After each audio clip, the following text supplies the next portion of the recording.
Hello everyone, we are going to start wave optics line by line of physics.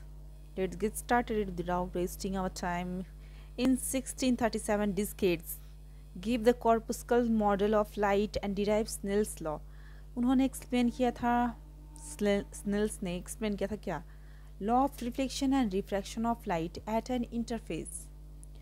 Corpuscle model predicted if a ray light on in refraction bends towards the normal, then the speed of light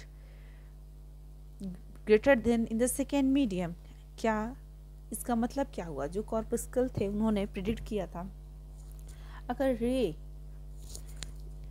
रे light अगर bend जाती है speed of light से, ठीक है ना, bend और normal की तरफ वो झुक जाती है, यहाँ आएगी और फिर वो नॉर्मल की तरफ झुक जाती है, तो इसका मतलब ये है तो जो स्पीड ऑफ लाइट, ये speed of light second medium में ग्रेटर होगा. This corpuscle model of light was further developed by इसे, और फिर इन्होंने जो स्नेल्स लॉ था उन्होंने उसको मॉडिफाई किया, कॉर्पस्कल के लॉ को मॉडिफाई किए थे इसैक न्यूटन ने इन हिज बुक ऑप्टिक्स में. Because of the tremendous popularity of this book, उस टाइम इस बुक की पॉपुलैरिटी बहुत ज़्यादा थी. The corpuscle model is very often attributed to Newton, और जो कॉर्पस्कल मॉडल है वो बहुत ही न्यूटन को बहुत ही प्रभावित किया था. इन डच फिजिक्स, जो डच के फिजिक्स थे क्रिश्चियन हाइजेन, जो कि बहुत फेमस साइंटिस्ट हैं, उन्होंने बताया था वेव थ्योरी ऑफ लाइट को. This is the wave model of light. अगर हम डिस्कस करते हैं wave model of light, we discuss in this chapter as we will see the wave model also satisfactorily explain the phenomenon of reflection and refraction. और उन्होंने explain किया था model को, एक फिनोमेनन ऑफ जो रिफ्लेक्शन और रिफ्रैक्शन की phenomena है उससे. It predicted that on refraction it gives bend toward the normal, then the speed of light, ये क्या हो जाती है, बेंड ऑफ नॉर्मल हो जाती है, मतलब ऐसे कहीं से लाइट आ रही है फिर वो नॉर्मल की तरफ बेंड कर जा रही है. This is contradiction to the prediction. It is much later confined by experiment where it's shown the speed of light in water is less than. फिर बहुत सारे एक्सपेरिमेंट किए गए, फिर इससे बताया गया जो स्पीड ऑफ लाइट है इन water is less then speed of light in air, क्योंकि एयर में है, वैक्यूम है, और वहाँ पे कहीं ट्रांसफ़र नहीं करना, कहीं पास नहीं करना है. और लेकिन वाटर में मॉलिक्यूल्स होते हैं, इंटरमॉलिक्यूलर फोर्सेस ज़्यादा हैं, इसीलिए क्या होगा, ये वेव मॉडल दिया है कि स्पीड ऑफ लाइट वाटर की इन water is less than the speed of light in air, क्योंकि यहाँ पे मॉलिक्यूल्स होते हैं, वहाँ से टकराव होगा, फिर वहाँ से रिफ्लेक्शन होगा. The prediction of wave model formulated carried out, फिर फॉकुलेट इस मॉडल को कैरी किए थे 1850 में. The wave theory was not readily accepted primarily because of Newton authority. Wave theory was not readily accepted नहीं हुआ क्योंकि न्यूटन थ्योरी को दिया गया, because light travel through medium and it has failed that require a medium to progress from one. और फिर क्या होता है, एक मीडियम की ज़रूरत होती है, फिर उस मीडियम से दूसरे मीडियम में ट्रांसफ़र होता है. थॉमस यंग परफॉर्म किए थे एक्सपेरिमेंट, जो कि बहुत फेमस एक्सपेरिमेंट है, इंटरफेरेंस ऑफ लाइट के थ्रू एक्सपेरिमेंट किए थे 1801 में. It was firmly established that light is indeed a wave phenomenon. Light क्या है, एक वेव फिनोमेना है. The wavelength of visible light was measured and found to be extremely small. जो wavelength है लाइट का वो मेजर किया जा सकता है और बहुत ही छोटा होता है वो. The wavelength of yellow light, wavelength जो येलो लाइट का है 0.6 micrometre, because of smallness of the wavelength of visible in comparison to dimension of typical waves and lengths. Light can be assumed to be approximately travel in straight line, और जो light है travel करता है approximately straight line में travel करता है, इसीलिए हम लोग इसको geometrical optics भी कहते हैं, which have discussed in जो हम previous चैप्टर में डिस्कस कर चुके हैं रे ऑप्टिक्स में. The branch of optics in which one completely neglect the finiteness of the wavelength is called geometrical optics, and a ray is defined as path of energy propagation. और एक ray जो होता है path of energy propagation को define करता है in the limit of wavelength tending to zero. In the limit of wavelength tending to 0, ठीक है। After the interference experiment in 18 Young ने जो किया था एक्सपेरिमेंट 1801 में, 50 ईयर्स और सो मेनी एक्सपेरिमेंट पर कैरिड आउट, बहुत सारे एक्सपेरिमेंट किया गया इंटरफेरेंस और रिफ्रैक्शन ऑफ लाइट वेव से। This experiment could only be satisfactory explain, और ये एक्सपेरिमेंट बहुत ही satisfactorily explain by assuming a wave model of light, एक एज्यूम करना वेव मॉडल ऑफ लाइट को। Thus around the middle of the 19th century the wave theory seem to be very well establish, और 19th century में क्या हुआ था, wave theory बहुत ही इस्टेब्लिश नज़र आई। A wave required a medium for its propagation, और एक वेव को रिक्वायर होता है मीडियम के लिए उसके प्रोपागेशन से। How could light wave propagate through medium, कैसे लाइट वेव प्रोपागेट होता है एक मीडियम से, ये एक्सप्लेन हुआ। Maxwell put forward his famous Maxwell ने अपने famous electromagnetic theory of light को दिए थे। Maxwell developed a set of equation, Maxwell ने क्या किया, डेवलप के एक सेट ऑफ इक्वेशन को describing the laws of electricity and magnetism, जो कि लॉ ऑफ इलेक्ट्रिसिटी और मैग्नेटिज्म को डिफाइन किए थे। यूजिंग दिस इक्वेशन, उन्होंने इस इक्वेशन को लेके फिर इक्वेशन को प्रिडिक्ट करके इलेक्ट्रोमैग्नेटिक वेव्स के बारे में बताया था। और मैक्सवेल ने ही इलेक्ट्रोमैग्नेटिक वेव्स को दिया था 1855 में, okay.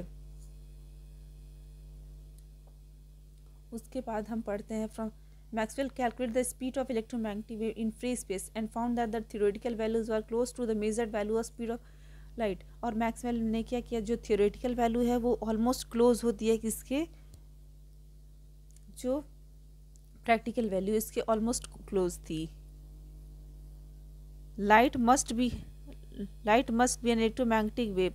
According to Maxwell, light waves are associated with changing electric and magnetic field. लाइट वेव्स क्या होता है, एसोसिएटेड होता है changing electric and magnetic field से। Changing electric field produces a time and space varying magnetic field, and changing magnetic field produces a time spacing, मतलब यहाँ पे इलेक्ट्रिक वेव चेंज हो रहा है तो मैग्नेटिक आ रहा है, मैग्नेटिक चेंज हो रहा है तो इलेक्ट्रिक आ रहा है। इन दिस चैप्टर हम पढ़ेंगे discuss the original formulation of Huygens principle and derive the law of reflection and refraction. 10.4 and 10.5 में हम डिस्कस करेंगे फिनोमेनन ऑफ इंटरफेरेंस को, जो कि बेस्ड होता है प्रिंसिपल ऑफ सुपरपोजिशन के। सेक्शन 10.6 में हम देखेंगे phenomenon of diffraction which is based on Huygens principle. 10.7 we will discuss the phenomenon of polymerization which is based on the fact that the light waves are transverse। और फिर हम discuss करेंगे polarisation को, कि जो कि वो होता है डिपेंड करता है लाइट ट्रांसफर्स होते हैं इलेक्ट्रोमैग्नेटिक वेव्स में। हाइजेंस के प्रिंसिपल्स हम पढ़ेंगे क्या क्या होते हैं। फर्स्ट हम डिफाइन करेंगे एक वेव फ्रंट क्या होता है। When we drop a small stone to मतलब जैसे हम कोई भी टुकड़ा पानी है फिर हम यहाँ पे फेंकते हैं तो क्या होता है, उसका वेव फ्रंट बनने लगता है। वही चीज़ ये भी है। Every point on the surface start oscillating with time. हम एक्सपेरिमेंट करके देखते हैं। At a photograph of the film circular line हमें देखने को मिलता है डिस्टर्बेंस। और क्या होता है, ये क्यों होता है कि डिस्टर्बेंस वहाँ पे बहुत ही मैक्सिमम है। Clearly all points on such a circle are oscillating in same phase because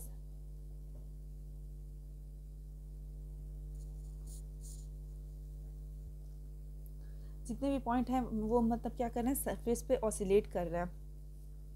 locus of point which oscillate in phase is called the wave front. और लोकस जो कि ऑसिलेट कर रहा है सेम फेज में उसको लोग वेव फ्रंट बोलते हैं। Wave front is defined as surface of constant phase. Wave front क्या होता है, सरफेस ऑफ कांस्टेंट फेज होता है। The speed with which the wave front moves outward from the source. और स्पीड जो कि मूव हो रहा है, स्पीड ऑफ वेव, जो एनर्जी है wave travel in a medium perpendicular to the wave front.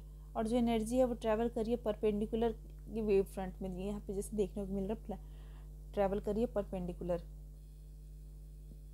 If we have a point source point emitting waves uniformly in all direction, then the source of point which have the same amplitude and vibrate in the same phases, we have known what is a spherical waves।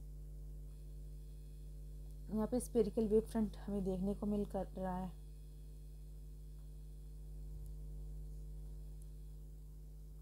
at a large distance from source, a small portion of the sphere can be considered as a plane. और हम देखते हैं कि small portion of sphere का consider as a plane. we have no what is known as a plane wave. Now if we know the shape of the wave front, अगर हम wave front की shape को जानेंगे at t equal to 0, Huygens principle allow us to determine the shape of at a later time. Huygens principle is essentially a geometrical construction which gives the shape of the wavefront at any time, allow us to determine the shape of the wavefront. Let us consider a diverging wave and let f1 f2 represent a portion of the spherical wavefront. Now according to Huygens principle, each point on the wavefront is the source of the secondary disturbance. Huygens principle पे हम देखेंगे जो हर एक point है wave front का is the source of secondary disturbance, वो source है secondary disturbance का. And the wavelets emanating from this point spread out in all direction. और ये जो है हर एक डायरेक्शन में पॉइंट आउट करता है, मूव करने लगता है. This wave front emanating from the usually refers to a secondary wavelength. और इससे ये क्या है, प्राइमरी, और ये क्या हो रहा है, सेकेंडरी वेवलेंथ वेव फ्रंट बनते जा रहा है. If you draw a common tangent all this where we obtain a new position. हम न्यू पोजीशन पाएंगे एक वेव फ्रंट का, जैसे यहाँ पे मिला, फिर इसके बाद यहाँ, फिर यहाँ. Thus we wish to determine the shape of the wavefront t is equal to lambda. We draw a sphere of radius where we represent the speed of waves in medium. If we draw a common tangent to all this sphere, we obtain the new position of the wavefront. The new wavefront shown at as g1 and g2 is again spherical with point. और जो new wavefront है shown दिखाता है g1 and g2 in figure 10.2 is again spherical wavefront.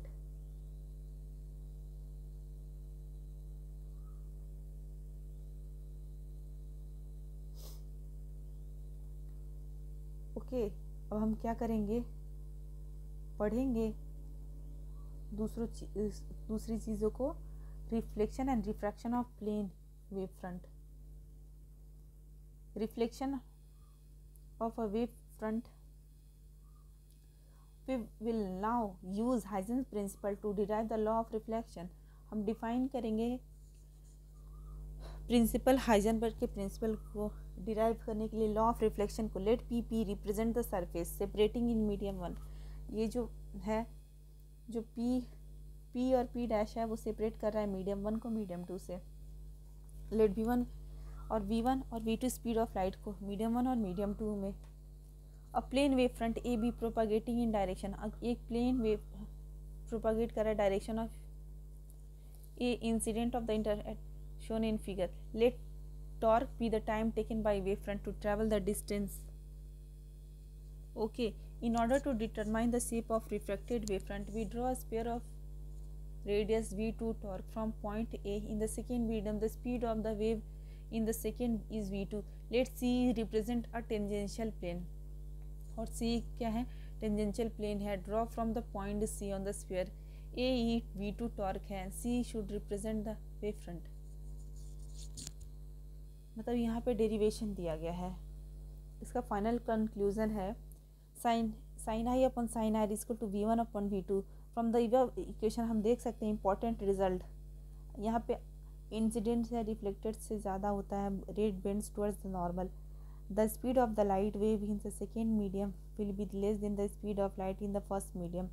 The prediction of is opposite to the prediction from the corpuscle model of light and later experiment show करता है कि जो prediction of the wave theory is correct, और जो wave theory का prediction है वो correct है. Now C represent the speed of light in vacuum. n equal to c by v1 and 2 equal to c by v2 and nose reflective index in medium 1 and medium 2 का refractive index. इसे हम लोग क्या बोलते हैं, Snell's law refraction. Lambda 1 lambda 2 denote करता है wavelength of light in medium 1 and medium 2. And if the distance B C is equal to distance B C equal है लैम्डा 1 के, देन डिस्टेंस ए ही जो है इक्वल होगा लैम्डा 2 के. Because क्यों ऐसा हो रहा है, crest from B reaches C in time t, और crest from A reaches E in time t torque. अब हम देखेंगे जो अब इक्वेशन क्या करता है, reflected in a denser medium, refraction denser medium से जाता है, the wavelength and the speed propagate decreases but the frequency v lambda remain the same. Frequency same रहता है लेकिन वेवलेंथ डिक्रीज हो जाता है जब वन मीडियम से अनदर मीडियम में ट्रैवल करता है। रिफ्रैक्टेड इन डेंसर मीडियम, अगर डेंसर मीडियम में है V1 ग्रेटर देन V2 तो क्या होगा, डेंसर मीडियम में है तो वेवलेंथ जो का लैम्डा डिक्रीज हो जाता है, फ्रीक्वेंसी सेम रहता है। Now refraction of a rare at a rarer medium हम देखेंगे। Refraction at a rarer medium, we now consider refraction of a plane wave at a rarer medium. हमने देखा डेंसर मीडियम में क्या होता है, वेवलेंथ कम हो जाता है और फ्रीक्वेंसी तो सेम रहता है। V2 यहाँ पे डेंसर रेयरर मीडियम में हमने देखा, डेंसर मीडियम की बात करी। अब हम रेयरर मीडियम पे आते हैं।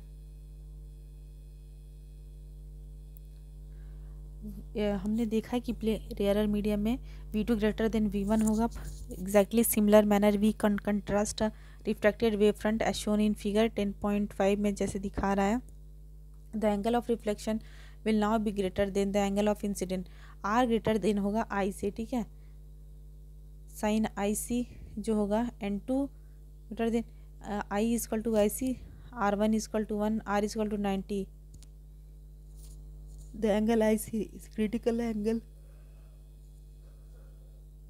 and for all angle of incidence greater than the critical angle, angle of incidence जो होता है ग्रेटर होता है क्रिटिकल एंगल से, angle of incident greater than the critical angle. We will not have any reflected wave, हमारे पास कोई भी रिफ्लेक्टेड वेव नहीं है। And the wave will undergo what is known as total internal reflection. The phenomenon of total internal reflection and application 9.4 में discuss किया गया है, हमने रे ऑप्टिक्स में देखा था। I is greater than C, reflection of a plane wave by a plane surface. We next consider a plane wave AB incident at an angle I on a reflecting surface Mn. If V represent the speed of the wave in medium, and if torque represent the time taken by the wavefront of advance from the point B, the reflected wavefront, we draw a sphere of radius V torque from point A. C represent करता है tangent plane drawn from point C to this sphere. ये हम देख रहे हैं, ये incident wave front है और ये क्या है, रिफ्लेक्टेड वेव फ्रंट है। If we now consider the triangle EAC, अगर हम EAC को देखें और BAC को, angle of the angle I and R as shown in figure 10.6 would be equal. ये क्या है, लॉ ऑफ रिफ्लेक्शन है। Once we have the law of reflection and refraction, the behavior of prisms, lens and mirror can be understood. The phenomenon were discussed in detail in chapter 9 on the basis of rectangular propagation of light में देखा गया है behavior of wavefront as they undergo reflection and refraction, वो कैसे जाते हैं। We consider a plane wave passing through a thin prism. Since the speed of light waves in a glass is less than proper portion of incoming which travel through the rest thickness of glass will get delayed, resulting in a tilt in the emerging wavefront as shown in figure. We consider a plane wave incident on a thin convex. The central part of the incident travel the thickest portion of the lens and is delayed the most. The emergent wavefront has a depression at the center and therefore the wavefront becomes spherical, converges to the point which is known as focus. A plane wave is incident on a concave mirror. एक plane wave क्या incident होता है, concave mirror, and on reflection we have a spherical converging at the focal length. We can understand reflection and refraction by convex length. From the above discussion, it follows that the total time taken from a point on the object to the corresponding point on the time जो total time होता है point ये same होता है merging point के. When a concave lens focuses light to form a real image, although ray along with the center transverse shorter path, but because of longer speed take time for the traveling the near edges. हम देखते हैं कि जैसे मतलब smaller path है तो उसमें कम time लगेगा, ज़्यादा लंबा पाथ है तो ज़्यादा टाइम लगता है. अभी हम पहले थ्योरी कर लेंगे, फिर बाद में एग्जाम्पल पे आएंगे. Coherent and incoherent addition of waves. इस सेक्शन में हम पढ़ने जा रहे हैं, डिस्कस करेंगे इंटरफेरेंस पैटर्न को, जो कि प्रोड्यूस होता है सुपरपोजिशन, दो वेव्स के सुपरपोजिशन की वजह से जो प्रोड्यूस होता है. Indeed, the entire field of interference is based on superposition principle, according to which a particular point in the medium, the resultant displacement produced by a number of waves in the vector sum of the displacement produced by each of the. Consider करेंगे दो needle को S1 and S2 moving periodically up and down in an identical fashion in a trough of water. They produce two waves, and at a particular point, the phase difference between two displacement produced by each of the two does not changes with time. और ये क्या है, दोनों change नहीं होता. when this happen, the two sources are said to be coherent. The position of the crest solid circle and दो dash circles are given instant. हम देखेंगे S1P इक्वल टू S2P, दोनों इक्वली फॉर्म हो रहा है. Since the distance S1P and S2P are equal, waves from S1 and S2 will take the same time to travel to the point P, and waves that emitted from S1 and S2 in phase will also arrive at the point P in phase.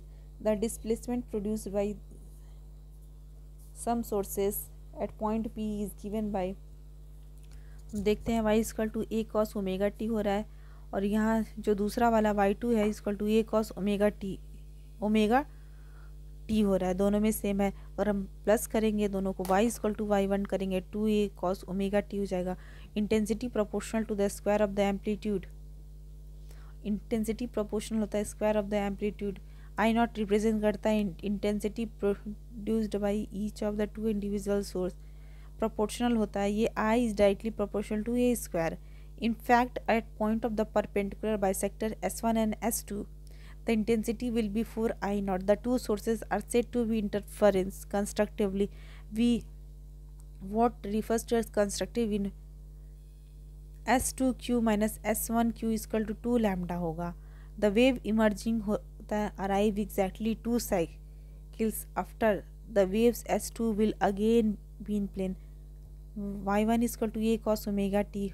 y2 is equal to a cos omega t minus 4 pi. We have used the fact that the path difference of 2 lambda correspond to a phase difference of 4 pi. The two displacement are once again in phase and the intensity will again 4I naught. ठीक है, हम देख रहे हैं giving constructive. We have assumed that the distance S1Q and S2Q are much greater than d. S1Q and S2 not equal नहीं है. The amplitude of the displacement produced by each wave are very nuclear, the same ही होगा. S2P minus S1R is equal to minus 2.5. The wave emitting from S1 will arrive exactly 2.5 circle later than the wave from S2. Displacement produced S1. Y1 is equal to A cos omega t. Y2 is equal to A cos omega t plus pi. Where we have used the fact that the path difference जो होता है to correspond to a phase difference of 5 pi. We have two displacement now in phase. Two displacement will cancel out. और दो displacement है same phase के, तो क्या होंगे, cancel out करेंगे और वो जीरो बन जाएगा, जीरो इंटेंसिटी का. इसे हम क्या बोलेंगे, destructive interference. Now phase refers.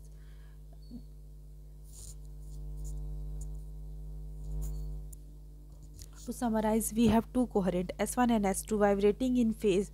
Then an arbitrary point where path difference S1P minus S1P similar होगा S2P से, n लैम्डा बन जाएगा. और n की वैल्यू क्या होती है, 0, 1, 2, 3. We have constructive interference and the resultant intensity will be 4I1। हमारे पास कंस्ट्रक्टिव इंटरफेरेंस है, रिजल्टेंट इंटेंसिटी इसकी 4I0 है।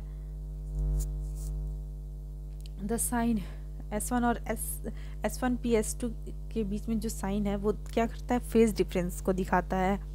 On the other hand, if the point P is such that the path difference S1P similar S2P के n plus half n is equal to 0, 1, 2, 3, we will have destructive interference and the resultant intensity will be 0 for any other arbitrary point G. Let the phase difference between two displacement be phi. Phase difference between two displacement का है क्या है, phi है।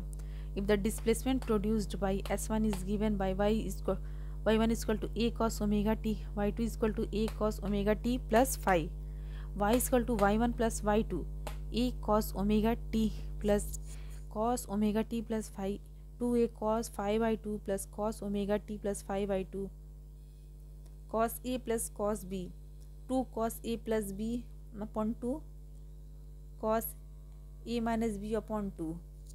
The amplitude of the resultant displacement is 2a cos phi by 2 and therefore the intensity at that point I is equal to 4I0 cos square phi by 2.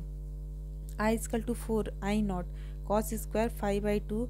Phi is equal to 0 plus minus 4 pi plus minus 4 means ये phi की value हम क्या रखेंगे, यहाँ पे दिखा रहा है constructive interference leading to maximum intensity. We will discuss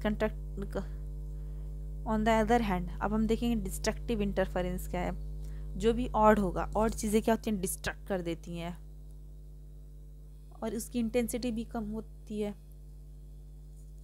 हमारे पास दो सोर्स हैं, कोहेरेंट है। If the two needle are going up and down regularly, दो needle up and down regularly जाते हैं, then the phase difference phi at any point will not change with time. phase difference time के साथ change नहीं होगा। हाँ, अगर हमारे पास we have the two sources are coherent, if the two needles are going up and down regularly, then the phase difference at any point will not change with time and we will have a stable interference. अगर हमारे पास दो coherent sources हैं, दो needles up and down regularly जा रहे हैं, जो phase difference phi है एट एनी पॉइंट विल, मतलब दो कोहेरेंट है रेगुलरली अप एंड डाउन जा रहे हैं, phase difference at will not change और कोई भी पॉइंट चेंज नहीं होगा टाइम के साथ। We will have a stable interference pattern, stable interference pattern होगा। The position of maxima and minima will not change with time. Position maxima और minima का चेंज नहीं होगा टाइम के। If interference pattern will also change with time and the phase difference changes very periodically with time, the position of maxima will also vary rapidly with time. Time average intensity हमें देखने को मिलेगा और हम देखेंगे एक average intensity I is equal to 4I0 when the phase difference two vibrating और changes होगा टाइम के साथ। We say that two sources are incoherent and when this happen the intensity is just. अगर इनकोहेरेंट के case में क्या होता है, वो दोनों एड अप हो जाते हैं। This is Indeed what happen. दो सेपरेट लाइट क्या होती हैं, दो सेपरेट लाइट एलिमिनेट हो जाती हैं वॉल पे। Interference of light waves and young double slit experiment हम देखेंगे। इंटरफेरेंस ऑफ लाइट को हम देखेंगे यंग्स डबल्स एक्सपेरिमेंट। हम डिस्कस करेंगे इंटरफेरेंस यूजिंग लाइट वेव्स। दो सोडियम लैम्प को हम लेते हैं, एक पिन लिए और पिन होल यहाँ पे कर देते हैं। We will not observe any interference fringes, हम एक भी इंटरफेरेंस फ्रिंजेस ऑब्जर्व नहीं कर सकेंगे क्योंकि that light wave emitted from at ordinary like a sodium undergoes abrupt phase change in form of, मतलब 10⁻⁻10 सेकेंड से यहाँ पे चेंज होगा, अपना फेज जो है चेंज करने लगेगा। Light waves coming out from the two independent sources of light will not have any fixed phase, would be incoherent and when this happen as discussed in previous section the intensities on the screen will add up. दो incoherent source के light जब मिलेंगे तो क्या होगा, frequency add up हो जाती है और जो दो कोहेरेंट सोर्स जब होते हैं तो क्या होती है, फ्रीक्वेंसी एडअप नहीं होती है। ब्रिटिश के जो फिजिशियन थे थॉमस यंग, उन्होंने यूज किया था ingenious technique to lock the phases of the waves S1 and S2 को। ही मेड 2 पिन होल, उन्होंने 2 पिन होल किया S1 और S2 वेरी क्लोज, बहुत ही पास थे एक दूसरे के, ऑन एन ओपेक स्क्रीन, एक स्क्रीन के लिए यहाँ पे, उसके बाद वहाँ पे रख देते हैं। Light wave spread out from S and fall on, light waves S से आता है तो फॉल कर जाएगा S1 से एंड S2 पे, क्योंकि वहाँ पे पिन होल है। Coming out from S1 are derived from the same source of original and abbreviate phase change in S। फिर क्या होगा, यहाँ पे फेस चेंज होने लगता है, जैसे इधर से जा रहा है और ये इधर से, यहाँ से होल लाइट गया, फिर इधर से अपना फेस चेंज हो रहा है। In S will manifest in exactly same phase in the light coming from S1. Thus the two sources S1 and S2 will be locked in the phase. They will be coherent like the two vibrating needle in our water waves example. The spherical waves emitting S1 and S2 से produce करेंगे interference fringes on screen GG as shown. The position of maximum and minimum intensity can be calculated by analyzing given in figure 10.4. We have constructive interference resulting in a bright region. हमारे पास क्या है, constructive interference या bright light में हम देखेंगे क्या होता है, x n lambda equal to x d by d।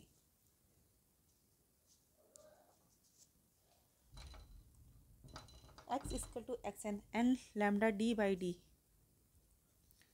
x equal to n d by d।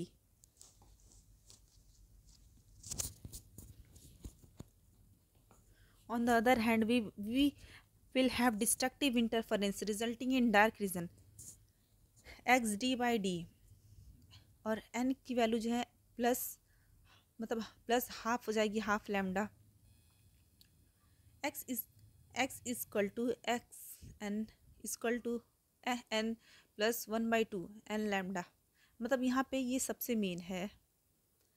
x equal to n lambda d by d, x क्या होता है, n lambda, x equal to n lambda d बड़ा t upon छोटा d, क्योंकि बड़ा d को ज़्यादा respect मिलना चाहिए, छोटा d तो छोटा है, इसी वजह से नीचे रखा गया। Just a trick, okay. The dark and bright band appear on the screen as shown in figure 10.13 में दिखाया गया है। Such bands are, और ये बैंड को क्या कहते हैं, fringes. Equation 10.13 and 10.14 shows that dark and bright fringes are equally spread. Dark and bright fringes क्या है, equally spread हो जाती हैं। अब हम देखेंगे डिफ्रैक्शन में, we will look clearly at the shadow cast by an opaque object close to the region of geometrical shadow. There are alternate dark and bright region हमें देखने को मिलेगा। This happen due to the phenomenon of diffraction. ये क्यों हो रहा है, phenomenon of diffraction से। Diffraction is a general characteristic. Diffraction क्या है, general characteristics है, exhibit होता है by all types of wave, जितने भी waves हैं उससे exhibit होता है। Since the wavelength of light is much smaller than dimension of most light waves, water waves or matter waves. Since the wavelength of light is much smaller than dimension of most of them, जो wavelength है light का बहुत ही छोटा होता है dimension of obstacle से, we do not encounter diffraction, हम डिफ्रैक्शन को इनकाउंटर नहीं कर सकते हैं। In everyday observation the infinite resolution of our eyes, of बहुत ही हमारे आई का रिजोल्यूशन बहुत ही छोटा है, हम क्या करते हैं, टेलीस्कोप माइक्रोस्कोप की मदद लेते हैं। Indeed the colour that you see when a CD is viewed is due to diffraction effect.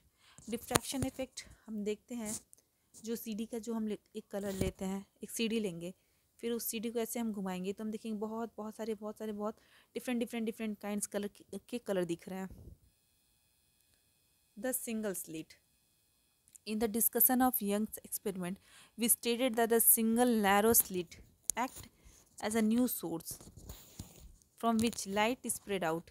Even before Young's experiment, including Newton, had noted that light spread out from narrow holes and slit.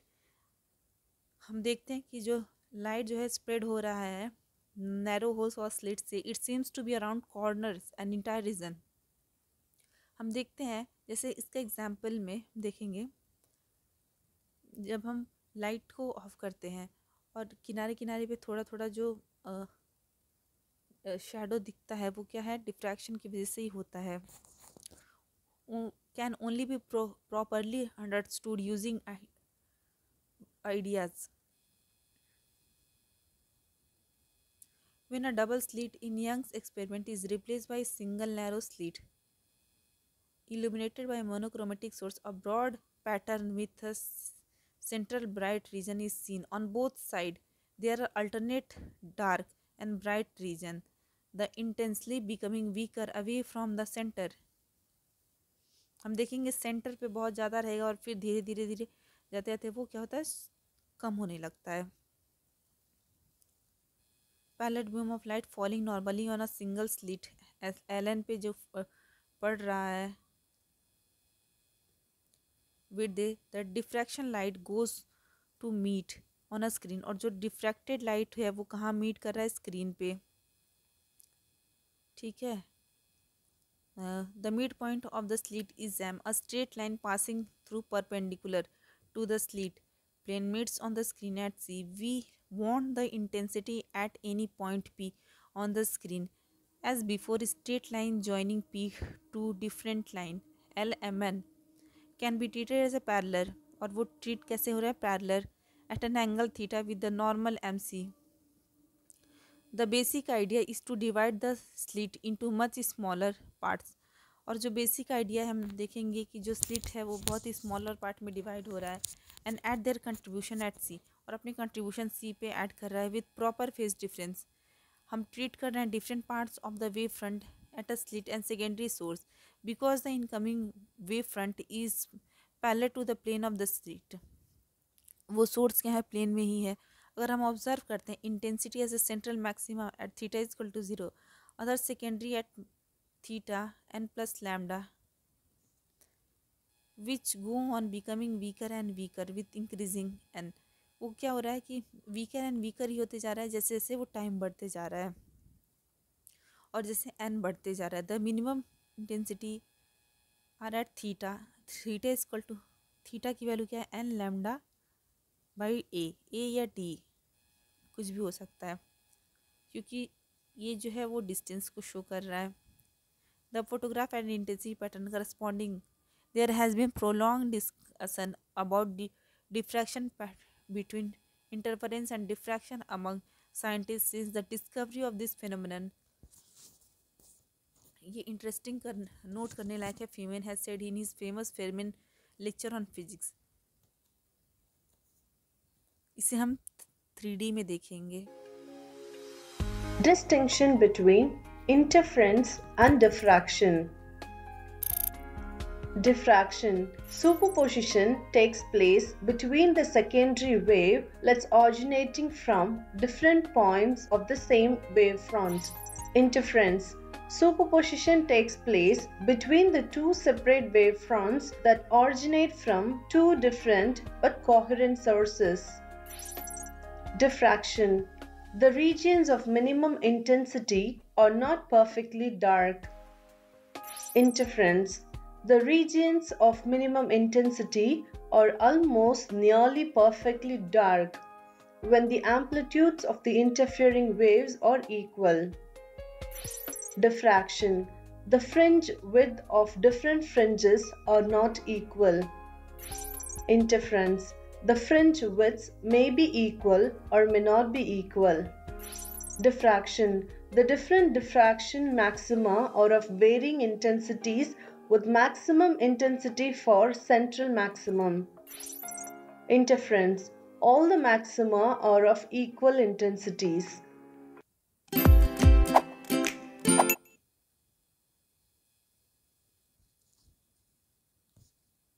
We have just saw the difference between diffraction and interference. अब हम पढ़ेंगे Richmond Feynman के बारे में। उन्होंने बताया था no one has been able to define the difference between interference and diffraction. किसी ने भी आज तक डिफरेंस नहीं बता पाया डिफ्रैक्शन और इंटरफेरेंस के बीच का सेटिस्फैक्ट्रीली नहीं बता पाया है। It is just a question of uses. एक क्वेश्चन ही है यूजेस का। There is no specific importance, कोई भी स्पेसिफिक इंपॉर्टेंट नहीं है। Importantly physics difference between them. The best way we have to do is, roughly speaking, is to say that when we are only a few sources, say two interfering cells, the resultant is usually called interference. अगर दो source हम use कर रहे हैं तो हम interference बोलते हैं, but if there is a large number of them, बहुत सारे लार्ज नंबर ऑफ देंगे हैं तो हम क्या बोलेंगे, डिफ्रैक्शन। डबल स्लिट एक्सपेरिमेंट में we have noted that the pattern on the screen is actually a superposition. Pattern screen पे क्या है, एक्चुअली एक सुपर पोजिशन है of single slit diffraction from each slit or hole. The double slit interference pattern, seeing the single slit diffraction pattern, it is surprisingly easy to see the single slit diffraction pattern for oneself. The equipment needed can be understood in most home. दो razor plate लेंगे, one clearly glass electric bulb prefer with straight filament.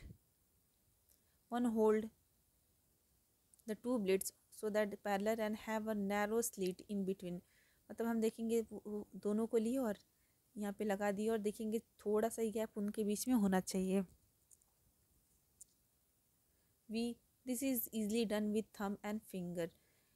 Keep the slit parallel through the filament right in front of the eye। Use spectacles if your normal do, with the slight adjustment of the width of the slit and parallelism of the edge। The pattern should be seen। Pattern दिखाई देगा when it's bright and dark band, since position of all will show some color। Using a filter or red blue fringes हम clearly देख सकेंगे। With both feelers available, the wider fringes for red compared to blue can be seen। इस experiment में हम देखेंगे the filament play the role of the first slit as in figure 10.15। the lens of the eye focuses the pattern on the screen। With some effort, one can cut a double slit in an aluminum foil with a blade। The bulb filament can be viewed as before to repeat Young's experiment को repeat करने के लिए। One day there is another suitable bright source subtending a small angle at an eye। ये क्या है, reflection of sun.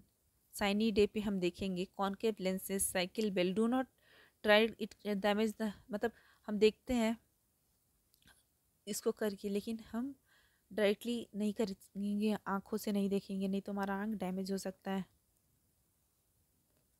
Will not give fringes any way as the sun sustain an angle, क्योंकि sun का angle है 1/2 degree. In interference and diffraction, light intensity is redistributed। It reduces in one region, producing a dark fringe। It increases in another region। एक पे dark और एक पे bright कर रहा है। There is no gain or loss of energy। कोई gain और लॉस ऑफ एनर्जी नहीं है। Which is consistent with the principle of energy। Conservation of energy दिखा रहा है। पोलराइजेशन हम पढ़ेंगे। पोलराइजेशन होता क्या है, consider holding a long string that is held horizontally. एक लॉन्ग स्ट्रिंग पकड़ा हुआ है horizontally, the other end of which is assume to be fixed. If you move the end of the string up and down in periodic manner, we will generate a wave propagating in plus x direction। such a wave could be described by the following equation। और एक wave वो क्या है, describe हो रहा है following reason पे। इस पिक्चर में ये बताया गया है। अब हम देखेंगे where A and omega, omega क्या वैल्यू होता है 2 pi mu, represent the amplitude. A क्या है एम्पलीट्यूड और ओमेगा फ्रीक्वेंसी को, एंगुलर फ्रीक्वेंसी को रिप्रेजेंट कर रहा है इस वेव का। इस वेव के बारे में बताया जा रहा है, बात किया जा रहा है। Lambda equal to 2 pi by K represent the wavelength associated। we have discussed propagation of wave।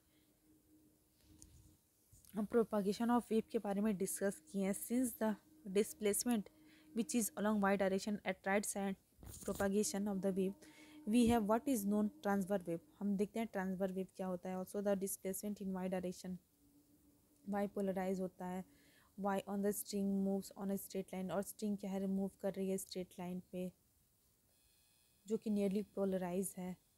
The string remains confined to the X line there, मतलब यहाँ पे ऐसे करके एक साइड पे फ्री एक साइड पे फिक्स्ड है, इसे हम लोग प्लेन पोलराइज्ड वेव बोलेंगे। In a similar manner we have vibration of the string in z x plane, z polarized, those displacement will be given zxt is equal to a sin omega t minus kx, ऐसे भी हो सकता है z is equal to a sin kx minus omega t. It should be mentioned that the linearly polarized wave described by equation 10.15 and 10.17 are all transfer wave है. The displacement of each point on the string is always right angle. जो displacement है right angle पे होगा to the direction of propagation of the wave. The phase plane of vibration of the string change randomly in very short time interval of time, then we know that unpolarized wave. बहुत ही अगर कम समय के लिए होता है तो क्या होगा, unpolarized wave हो जाएगा. For an unpolarized wave the displacement will be randomly changing with time. Unpolarized light के लिए क्या होगा, displacement randomly change होगा टाइम के साथ, though it will always perpendicular to the direction of propagation. और क्या होगा, perpendicular of direction of propagation पे परपेंडिकुलर होगा. Light waves are transfer in nature. हम जानते हैं कि लाइट वेव्स क्या है, ट्रांसफर होते हैं नेचर में. Electric field associated with propagating light right angle to direction of propagation of the wave. This can be easily demonstrated using a simple polaroid. और ये easily demonstrated है अगर हम simple polaroid को use करें. You must have seen thin plastic like sheet which are called polarized. हम देखेंगे thin plastic sheet को जो कि polarized हो जाते हैं. Polarized consist of a long chain molecule. Polarized क्या consist करता है, long chain molecule aligned in a particular direction. The electric vector associated with the propagating light waves along the direction of the aligning molecule get absorbed हो जाएगा. If an unpolarized light wave is incident on such a unpolarized light incident हो रहा है polarized में, तो क्या होगा, light will get linearly polarized. Light क्या होगा, linearly polarized होगा with electric vector oscillating along a direction perpendicular to the aligning molecules. Thus, if the light from an ordinary source like a sodium lamp passes through a polarized sheet P1, it is observed that intensity is reduced by half. हम देखेंगे कि intensity क्या होगी, reduce हो गई है half से. Rotating P1 has no effect on transmitted beam. और क्या है, P1 के पास कोई भी इफेक्ट नहीं है, transmitted intensity remain constant. Now let an identical piece of the polarized P2 be placed before the light from source. It reduced P1 has a dramatic effect on the light coming from P2. If one position the intensity transmitted by P2 followed by P1, वो क्या होगा, nearly equal होगा 0 के. When turned by 90 degree from the position P1 transmit nearly the full intensity emerging. The experiment at figure हमें दिखाई दे रहा है कि जो लाइट पास हो रहा है पोलराइज P2 से गेट पोलराइज अलॉन्ग, मतलब जैसे यहाँ से जाएगा और यहाँ से पोलराइज होकर फिर यहाँ पे पोलराइज हो रहा है, सिर्फ एंगल चेंज होते जाएगा. और इसका क्या है, polarise I equal to I naught cos square theta.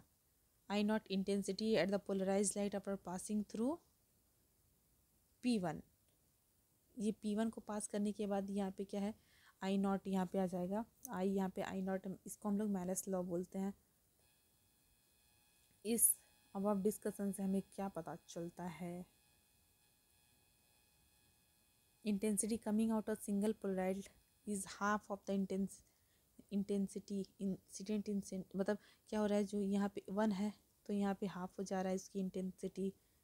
But putting a second polarise the intensity can be further control by 50% to 0.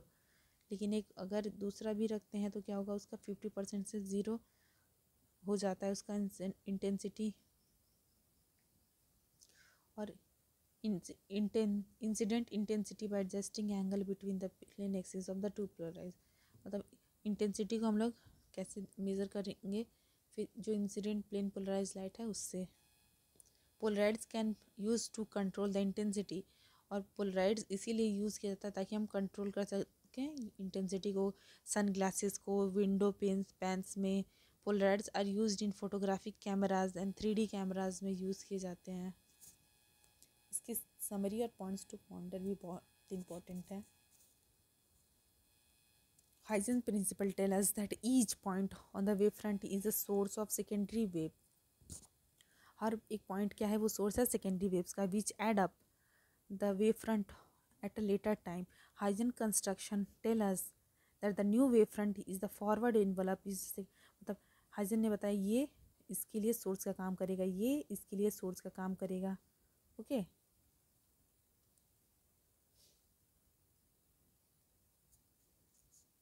when the speed of the light is independent of direction, the secondary waves, और जगह speed of light is independent होता है direction का, तो second waves are spherical. The rays are then perpendicular to both the wavefront and the time to travel is same measured along with. The principle leads to tell no reflection and refraction. The principle of superposition of waves applies whenever two or more sources of light, दो और more sources of light emulate हो जाती हैं same point में. When we consider the interference in addition to the sum of the individual the intensities, but this term is important only if has non-zero average occur if the sources have the same frequency and have a stable phase difference. Young double slit experiment separation is equally interference को देता है. A single slit of with A gives a difference pattern with a central maximum. The intensity falls to zero at an angle of plus minus lambda by A plus minus 2 lambda by A with successive weaker secondary maxima in between. Nature of light from the sun is unpolarized. Light का क्या होता है, unpolarise होता है. Electric vector takes place in all direction या transfer manner में light आ रही है rapidly and randomly during a measurement. कहीं से भी आ रहा है, कैसे भी तरीके से आ रही है. Polarised only on one the resulting the polarise, और जो पोलराइज्ड है transmit only one linearly propagate on, मतलब किधर से भी आ रही है लेकिन एक पोलराइजर लगाने पे क्या होता है, वो लीनियरली पास होने लगता है. This kind of light is view through the secondary polaroid, और उसका एक एक्सिस क्या है 2 pi. The two maxima and minima of intensity are seen. Waves from a point source is spread out in all direction. Waves जो है point source का क्या हो रहा है, स्प्रेड आउट हो रहा है हर एक डायरेक्शन में. Light waves was seen to travel along narrow rays, और लाइट वेव्स क्या होते हैं, ट्रेवल होते हैं कहाँ, नैरो रेज में. It required the insight and experiment of Huygens. ये क्या करता है, इंसाइट एंड एक्सपेरिमेंट करता है हाइजन का. Young's and Fresnel to understand how a wave theory could explain, कैसे एक वेव थ्योरी सारे एस्पेक्ट्स को मिलाती है, बिहेवियर ऑफ लाइट को कैसे एक्सप्लेन करती है. The crucial new features of wave is interference, और जो क्रूशियल न्यू फीचर है वो क्या है, वेव का इंटरफेरेंस है of amplitude from different sources which can constructive भी हो सकता है, डिस्ट्रक्टिव भी हो सकता है, as shown in Young double slit experiment में जैसा दिखाया गया है. अभी हम देखेंगे 3D of Young double slit experiment. Diffraction phenomenon define the rays of ray optics. The light of the ability of microscopic and telescopic to distinguish very close object is set by wavelength of light. Most interference and diffraction effect exist even for longitudinal light like sound in air, but polarization phenomenon are special to transfer light like light waves. हमने chapter को खत्म कर दिया, हमें 3D बस देखना है experiment. Young's double slit experiment. Young's double slit experiment light के वेव नेचर को डिफाइन करता है. इस एक्सपेरिमेंट को थॉमस यंग ने 1801 में किया था. साथ ही ये एक्सपेरिमेंट वेव थ्योरी का फर्स्ट एविडेंस था. इस एक्सपेरिमेंट में ये पाया गया कि लाइट रे में पार्टिकल नहीं बल्कि वेव नेचर होता है. साथ ही ये भी पाया गया कि लाइट वेव्स का इंटरफेरेंस होता है, जिसमें दो या दो से ज्यादा लाइट वेव एक दूसरे को सुपरइम्पोज करती है, यानी मिक्स होती है. आइए इस एक्सपेरिमेंट को डिटेल में समझते हैं. इस एक्सपेरिमेंट को समझने के लिए कुछ बेसिक टर्म्स पहले समझने होंगे. जैसे wave front, interference, superposition of waves. In terms को डिटेल में समझने के लिए वीडियो के लिंक इस वीडियो के डिस्क्रिप्शन में दे दिए गए हैं। मान लीजिए कि एक मोनोक्रोमेटिक लाइट सोर्स है जिसे लाइट वेव्स एमिट हो रही है। मोनोक्रोमेटिक लाइट सोर्स ऐसे लाइट सोर्स होते हैं जिनसे सिंगल कलर लाइट एमिट होती है। ये light waves spherical wave front की फॉर्म में एमिट होती है।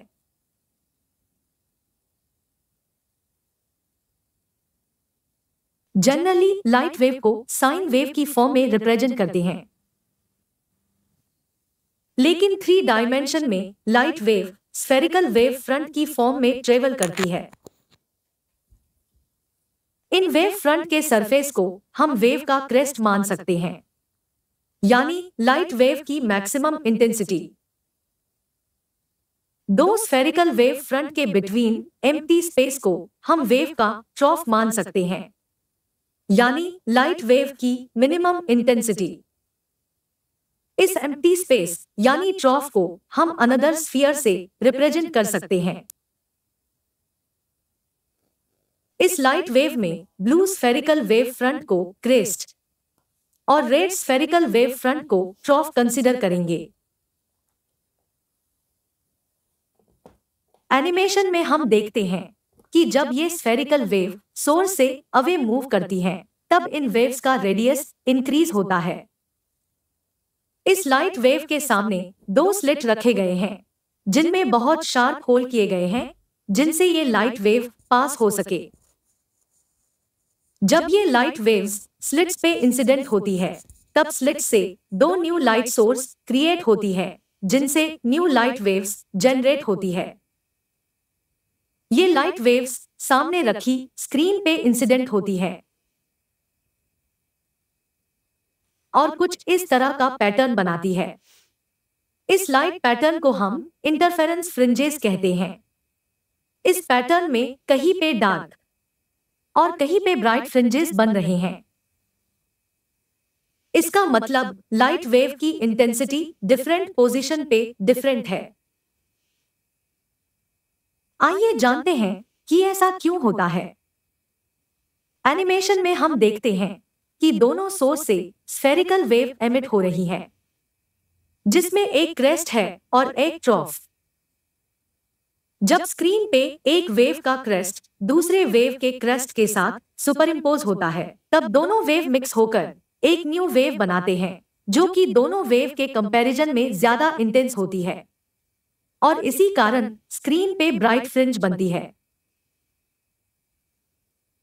वहीं दूसरी ओर जब एक वेव का क्रेस्ट दूसरे वेव के ट्रॉफ के साथ सुपरइम्पोज होता है, तब लाइट वेव की इंटेंसिटी मिनिमम हो जाती है, जिसके कारण स्क्रीन पे डार्क फ्रिंज बनते हैं। Here is complete interference pattern of Young's double slit experiment.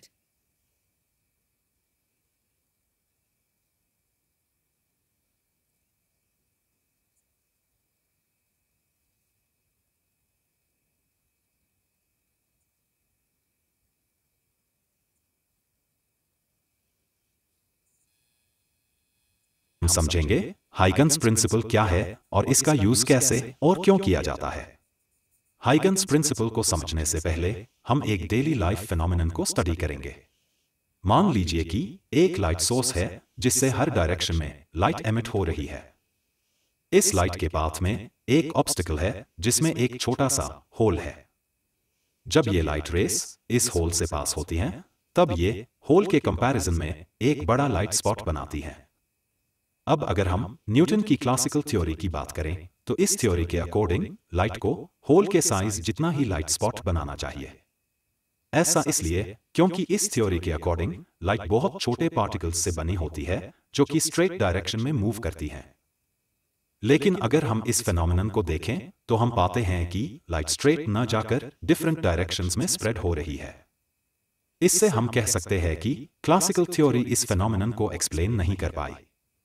इसलिए इसे समझाने के लिए हाइगन्स प्रिंसिपल का यूज किया जाता है। हाइगन्स प्रिंसिपल को डच फिजिसिस्ट क्रिस्टियन हाइगन्स ने 1678 में एक्सप्लेन किया था। यह प्रिंसिपल वेव थ्योरी का एक फंडामेंटल कॉन्सेप्ट है जो वेव फ्रंट्स के प्रोपगेशन को समझाने में मदद करता है। हाइगन्स प्रिंसिपल हमें लाइट के वेव नेचर को एक्सप्लेन करता है और यह भी बताता है कि लाइट कैसे प्रोपगेट करती है। आइए इसे डिटेल में समझते हैं। हाइगन्स प्रिंसिपल वेव फ्रंट के कॉन्सेप्ट पे बेस्ड है, जिसे कुछ इस तरह से एक्सप्लेन किया गया है। Wave front. हाइगन्स ने स्पेस को एक हाइपोथेटिकल मीडियम माना जो कि ल्यूमिनिफरस ईथर से भरा हुआ होता है। यह मीडियम मासलेस है और इसमें हाई इलास्टिसिटी और लो डेंसिटी है। अब मान लीजिए कि इस मीडियम में एक पॉइंट लाइट सोर्स है जिससे बहुत सारी लाइट वेव एमिट हो रही है। इन सभी लाइट वेव की स्पीड सेम है। अब मान लीजिए कि t टाइम बाद हर light wave x distance travel करती है। x डिस्टेंस ट्रेवल करने के बाद हर लाइट वेव मीडियम की किसी पॉइंट को टच करती है। इस पॉइंट को हम लोकस भी कहते हैं। इन हर एक पॉइंट पे मीडियम के पार्टिकल्स होते हैं जो सेम फेज में वाइब्रेट करते हैं। कहने का मतलब यह है कि पर्टिकुलर टाइम पे इन पॉइंट्स को टच करने वाली लाइट वेव का फेज सेम होता है। इसे हम ऐसे समझ सकते हैं कि सेम स्पीड से ट्रेवल करने वाली सभी लाइट वेव का लोअर और हायर एम्पलीट्यूड सेम होता है। एनिमेशन में हम देखते हैं कि पॉइंट लाइट सोर्स से हर डायरेक्शन में वेव एमिट हो रही है और एक पर्टिकुलर टाइम के बाद मीडियम की हर एक पॉइंट को टच करती है, जिससे एक 3D स्फेरिकल सरफेस बनता है और इसी इमेजिनरी सरफेस को हम वेव फ्रंट कहते हैं। ये वेव फ्रंट लाइट सोर्स से कंटिन्यूअसली एमिट होते हैं जो कि लाइट की स्पीड से ट्रैवल करते हैं। इन्हें हम कॉन्सेंट्रिक स्फीयर की फॉर्म में इमेजिन कर सकते हैं जिनका साइज लगातार बढ़ता जाता है। डेली लाइफ में हम वाटर रिपल्स को वेव फ्रंट मान सकते हैं, लेकिन ये वेव फ्रंट 2D होते हैं जबकि लाइट से एमिट होने वाली वेव फ्रंट 3D होती हैं। लाइट सोर्स के बेसिस पे वेव फ्रंट 3 टाइप के होते हैं। Spherical wave front. अगर लाइट सोर्स एक पॉइंट सोर्स हो तब जो वेव फ्रंट बनता है उसे स्फेरिकल वेव फ्रंट कहते हैं। Cylindrical wave front. अगर लाइट सोर्स एक लिनियर सोर्स हो तब जो वेव फ्रंट बनता है उसे सिलिंड्रिकल वेव फ्रंट कहते हैं। और प्लेन वेव फ्रंट। जब एक पॉइंट लाइट सोर्स या लीनियर लाइट सोर्स बहुत ज्यादा डिस्टेंस पे हो तब उससे आने वाली स्फेरिकल वेव फ्रंट या cylindrical wave front plane wave front की तरह अपीयर होती है। इसका बेस्ट एग्जाम्पल हम सन को मान सकते हैं। इससे आने वाली spherical wave front plane wave front जैसा अपीयर होती है। अगर हम डेली लाइफ की बात करें तो इसके कुछ एग्जाम्पल्स ये होंगे। वाटर रिपल्स जो कि 2D वेव फ्रंट होती हैं। साउंड वेव्स जो कि 3D वेव फ्रंट होती हैं। आइए अब समझते हैं हाइगन्स प्रिंसिपल के बारे में। हाइगन्स प्रिंसिपल हमें किसी भी वेव फ्रंट की ज्योमेट्रिकल कंस्ट्रक्शन और पोजीशन के बारे में बताता है। हाइगन्स प्रिंसिपल कहता है कि अगर हमें किसी पर्टिकुलर टाइम पे वेव फ्रंट का शेप पता हो तो हम हाइगन्स प्रिंसिपल का यूज करके किसी टाइम इंटरवल बाद उस वेव फ्रंट का शेप और पोजीशन का पता कर सकते हैं। हाइगन्स प्रिंसिपल को समझाने के लिए हाइगन्स ने 2 स्टेटमेंट दी है जिन्हें हम एनिमेशन की मदद से समझेंगे।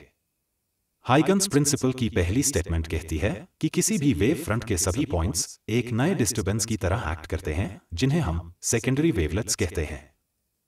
और ये सेकेंडरी वेवलेट्स हर डायरेक्शन में लाइट की स्पीड से ट्रैवल करते हैं। हाइगन्स प्रिंसिपल की सेकंड स्टेटमेंट कहती है कि सेकेंडरी वेवलेट्स को टैंजेंशियली टच करने वाली सरफेस एक नया वेव फ्रंट बनाती है जिसे हम सेकेंडरी वेव फ्रंट कहते हैं। Does your life journey seems like walking on a trail? आइए इसे हम डिटेल में समझते हैं। मान लीजिए कि एक पॉइंट सोर्स से स्फेरिकल वेव फ्रंट एमिट हो रहे हैं। हाइगन्स प्रिंसिपल के अकॉर्डिंग इस वेव फ्रंट का हर एक पॉइंट एक नए डिस्टर्बेंस का सोर्स बन जाता है। मतलब हर एक पॉइंट लाइट सोर्स की तरह काम करता है। अब इन हर एक पॉइंट से स्फेरिकल वेव बनते हैं जो हर डायरेक्शन में लाइट की स्पीड से ट्रेवल करते हैं और इन वेव्स को हम सेकेंडरी वेवलेट्स कहते हैं।